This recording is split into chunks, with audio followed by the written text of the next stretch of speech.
Hi guys, എല്ലാവർക്കും എൻ്റെ പുതിയ വീഡിയോയിലേക്ക് സ്വാഗതം. ഇന്ന് നമ്മളിവിടെ ചെയ്യുന്നത് ഒരു ഞണ്ട് റോസ്റ്റാണ്. ചൂടായ പാനിലേക്ക് 50 ml സൺഫ്ലവർ ഓയിൽ ഒഴിക്കുക. എണ്ണ ചൂടായി കഴിയുമ്പോൾ കുറച്ച് കടുകും 2 വറ്റൽമുളകും ചേർക്കുക. പിന്നീട് അതിലേക്ക് 6 അല്ലി വെളുത്തുള്ളിയും 1/4 ഇഞ്ച് നീളത്തിലുള്ള ഇഞ്ചി അരിഞ്ഞതും ചേർക്കുക. അതിനുശേഷം 3 പച്ചമുളകും വേപ്പിലയും കൂടി ചേർത്ത് നന്നായി ഇളക്കുക.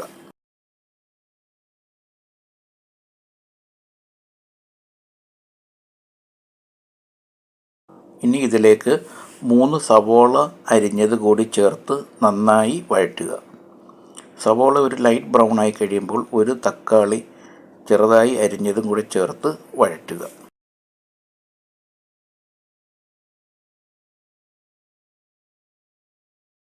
തക്കാളി വെന്ത് ഉടയുമ്പോൾ അതിലേക്ക് മഞ്ഞൾപ്പൊടി, മല്ലിപ്പൊടി, മുളക് പൊടി, ഗരം മസാല, കുരുമുളക് പൊടി എന്നിവ ചേർത്ത് നന്നായി ഇളക്കുക.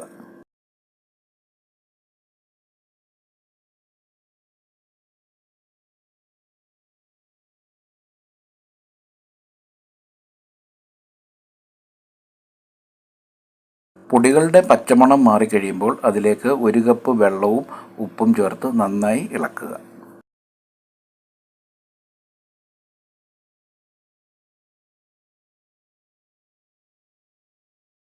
കറി തിളച്ചു വരുമ്പോൾ ഞണ്ട് അതിലേക്ക് ചേർത്ത് നന്നായി മിക്സ് ചെയ്യുക.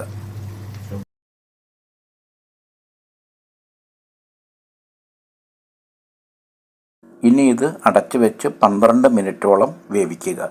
ഇടയ്ക്ക് ഇത് നന്നായി ഇളക്കി കൊടുക്കുകയും വേണം.